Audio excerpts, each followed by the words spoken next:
Just because the brain's tired doesn't mean you did a better job with the body. When you go closer to failure on each set, take more away from the nervous system, you take more away from the next day's training. It means you feel more tired and less motivated to train again when you go closer to failure. By having set density, your training is organized, which means that you can organize and you know when you progress. We're gonna press. Pressing is good to build shoulders. It's also good to have healthy shoulders. If we do handstands, it makes sense that we should be able to support more than body weight overhead. We did 100 kilo lockouts to illustrate this point in our last upper body session, which wasn't on YouTube. But just feeling a lot of weight overhead is a good thing. And then you can kind of think about this bottom position. It's one variation of something like the VMO squats. So if we go to the bottom of the squat and bounce in the bottom of the squat, that's something that's useful for our squats and for our health of our knees, health of our hips.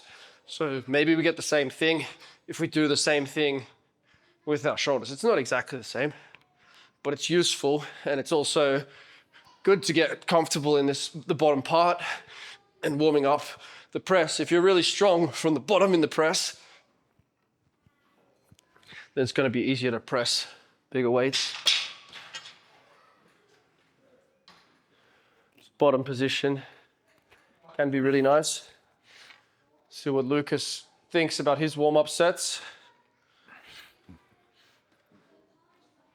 Yeah, so it's really nice to feel the position, feel the shoulders getting loaded and the stretch. We can also do the same in the mid position and work only the top position also. In the old times, it was really normal to be able to press body weight. It was kind of considered what you would do within the first year of training. You would get to pressing body weight. But these days, it's less common. A lot of it's because of the switch towards bench press and just the change in the style of lifting. In the old days, almost everything was an overhead press of some sort, whether they were behind the neck pressing or they were jerking or dumbbells. Everything that was upper body was kind of in this range and with some sort of variation. Doing jerks and push presses allow us to feel more weight. It's more likely that we're going to be able to do more weight if we're feeling a lot more than what we can actually press in whichever part of the range of motion, whether it's in this bottom range of motion that Lucas is doing right now, or whether it's in the top range of motion. If you're feeling a lot more weight than you can handle in the full range, because when we talk about full range of motion, we're basically just focusing on wherever the sticking point is. So for most people, the sticking point on this press is going to be somewhere between like the mouth and the top of the head. And it depends a little bit on the individual.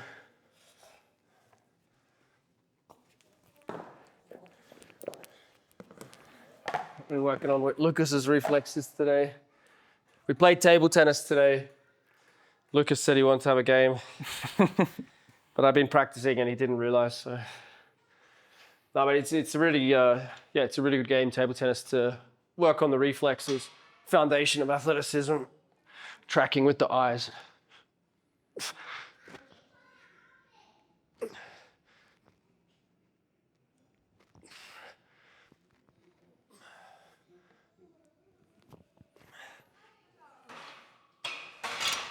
Usually would press around the other way, but we're just facing towards the camera. The dense strength, there's many ways to use it. Dense method. It's a sub-maximal lifting system where you lift less than what you could lift in every set, but you use density, which is why it's called dense, to make this training very organized, and it encourages self-regulation. So when you go closer to failure on each set, you take more away from the nervous system, you take more away from the next day's training. That means you feel more tired and less motivated to train again when you go closer to failure. Just because the brain's tired doesn't mean you did a better job with the body.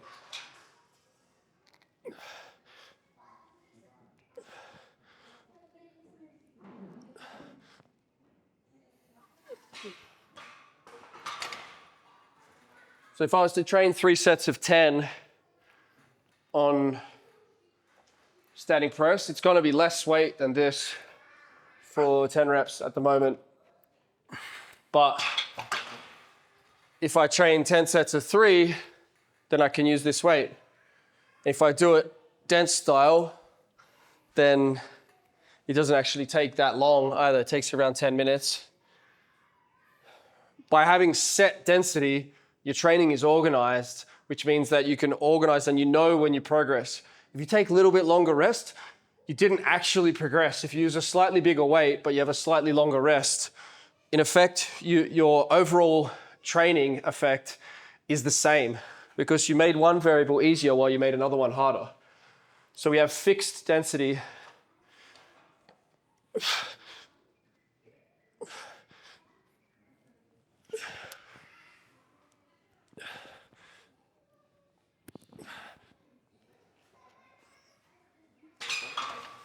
So you might notice I'm not doing the same number of repetitions on each set. I'm using wave-loaded dense, which is a variation I don't usually start people on because it's just simpler to think about something like what Lucas is doing, single rep, each set, nice and controlled, nice and smooth.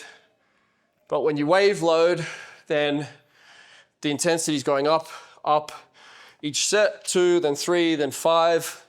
But now I go back to the 2 and it's a relative rest. It has longer pause, longer rest between the sets. The set doesn't take as long and the set takes less energy out of me.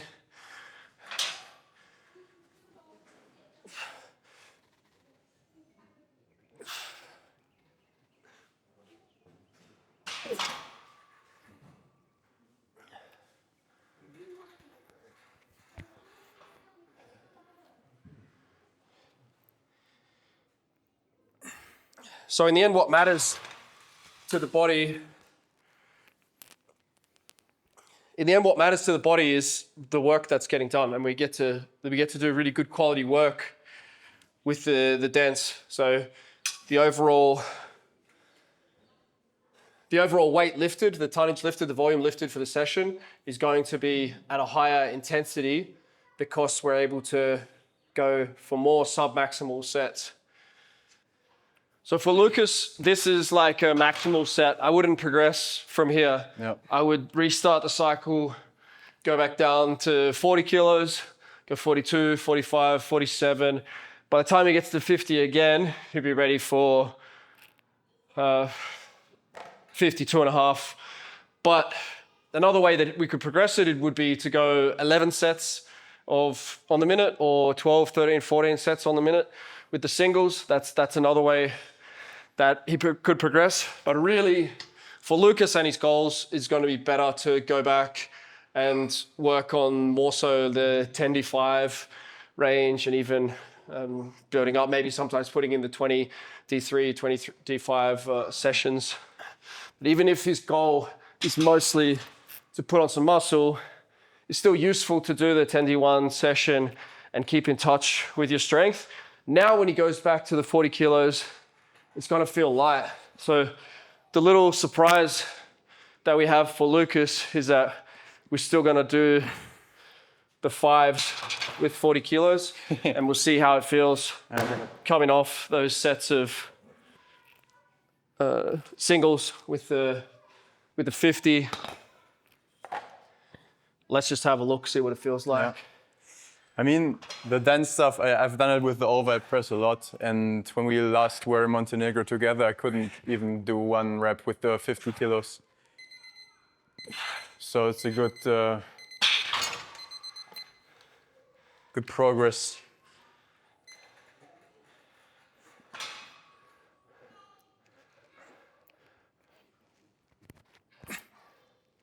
Yeah, in terms of the handstand push-up, you want definitely 3/4 of body weight, but more so like 85, 90% of body weight is probably going to give you the handstand push-up. How did that feel, Lucas?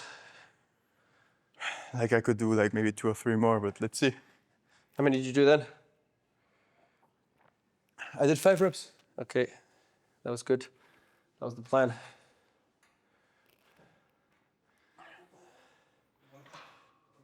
Yeah. For me to get the handstand push-up, I probably need 80 kilos, 85 kilos overhead press. Yeah, not on this. Not on the minute. No, not on the minute, but I mean, eventually I get it on the minute. You want to do those 10 singles at 70. And you might get it. Probably not. Yeah, 10 singles at 77, 75, 77, something like this. And this is about the best that I've probably would have been to do singles at 70, but I'm a little bit lighter as well.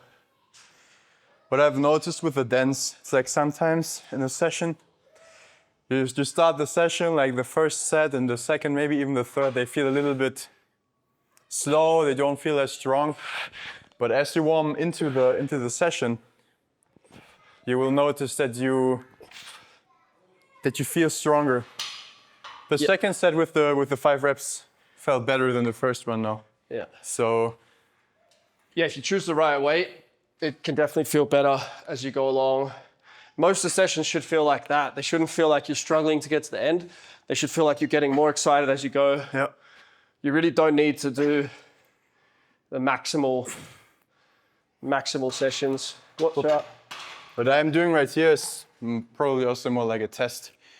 I shouldn't be grinding this much in the dents. Those ones are okay. Like your 5s are okay. The singles were a little bit grindy, but I don't mind it because I think it's teaching you to activate your muscles and to switch on. If you were already strong and you were lifting like that, if I felt like you were good at activating your nervous system and your muscles, then it would be bad.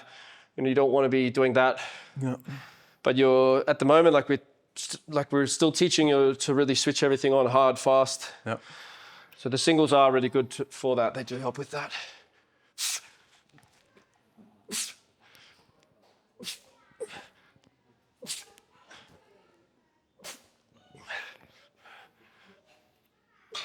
You might be thinking like, well, why am I doing 5s if he's doing 5s? And I just did 2, 3, 5, 2, 3, 5, 2, 3.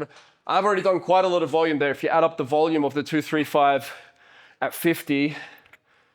So for me, now doing some speed reps, it's actually a nice way to finish it, feeling nice and smooth. And it's also a good stimulus for me. Like the 40s this is still useful for me to practice being smooth, to get fast out of the bottom. And not everything needs to be really hard, really heavy. And if you look at the way a lot of the Soviet lifting was done, for the throwing sports, they would use submaximal loads with speed.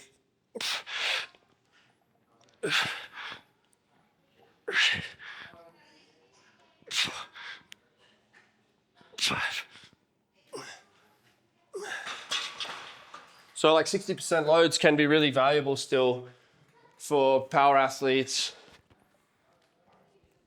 Bondarchuk was famous for using like 60 to 80% loads and not doing 80 to 100%.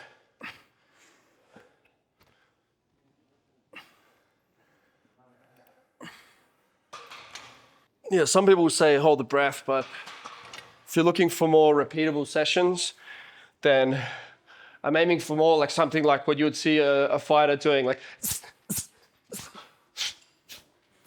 So there's a slight exhale under pressure at the moment where I'm going hard.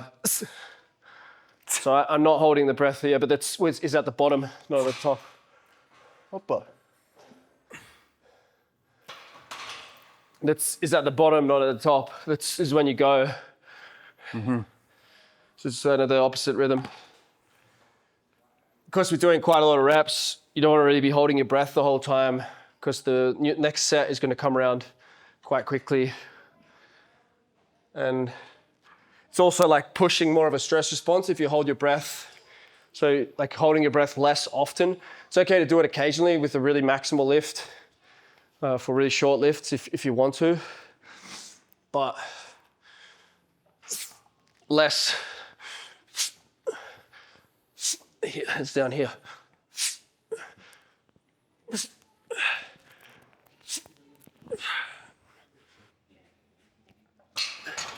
So yeah, you can get better activation by squeezing the bar harder, squeezing your glutes, and creating pressure in the body through the breath.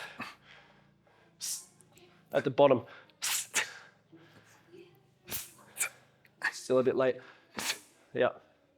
It's when you go. This weight's a bit heavy for him to be playing with something new, learning, but it's okay. But if we can accelerate it really hard out the bottom, then it should be smooth for the rest of the lift from there. Obviously, it's easier for me to say because it's a lower percentage for me, but I'm going hard from here.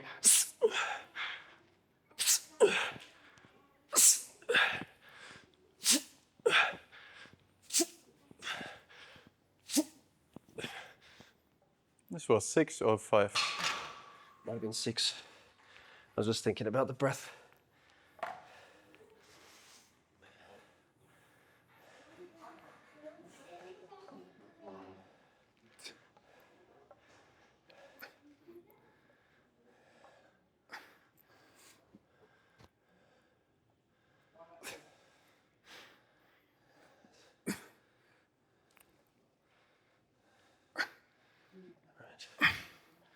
There we are. You're also a bit narrow. You're gripping like here, like inside. Yeah. I'm gripping here. I'm shorter than you. You can see some of this for me.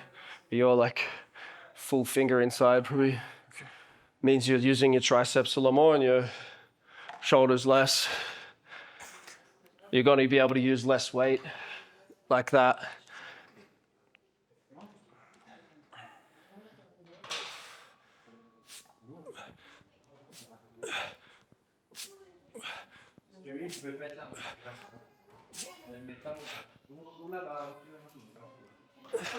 Is this the last set or second last set? Second last.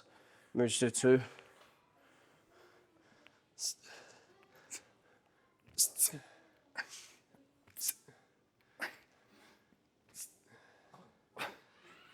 Rest. He wants it. He wants to finish it. All right. Don't quit here. It's good to stay away from failure, but it's also good to train towards tomorrow's session being a good one. It's not going to take too much out of him if he fails on this this weight. Like failing on a higher rep thing, and when you're deeper into fatigue, you use less energy than when you fail on a 1RM, pushing its maximum weight. But you don't really want to fail, take too much out of the system.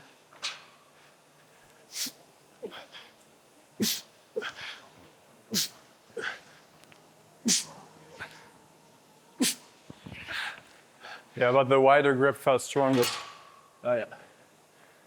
That's why you wanted to get it.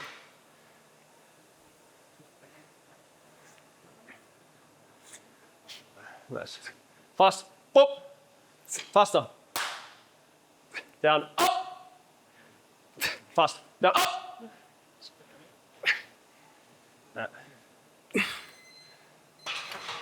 Last second.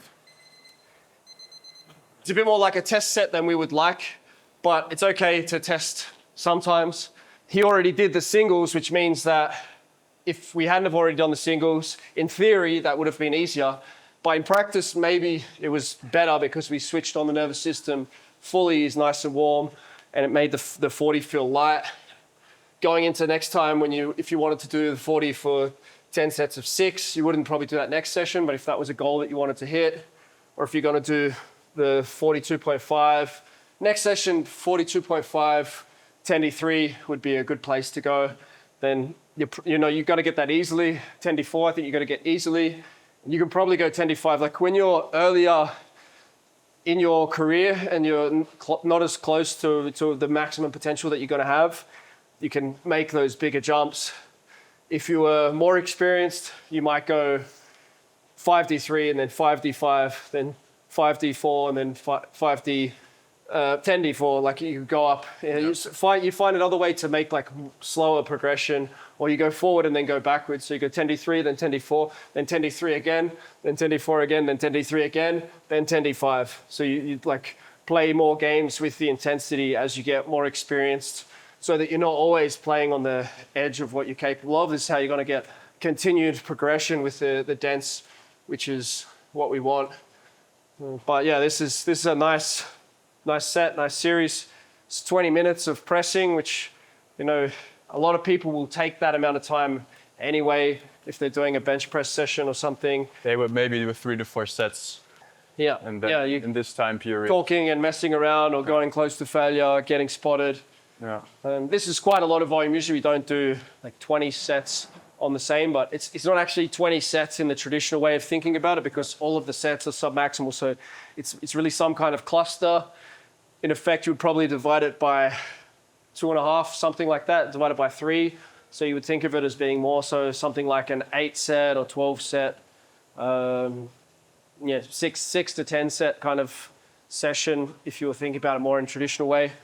But yeah, if you would like to get set up for yourself with the dance, or just learn more about dance, if you comment dance or go to newathletes.com using the link in the description, you can find out more information about how to use this dance method for yourself, whether you want to do it for muscle size, for power.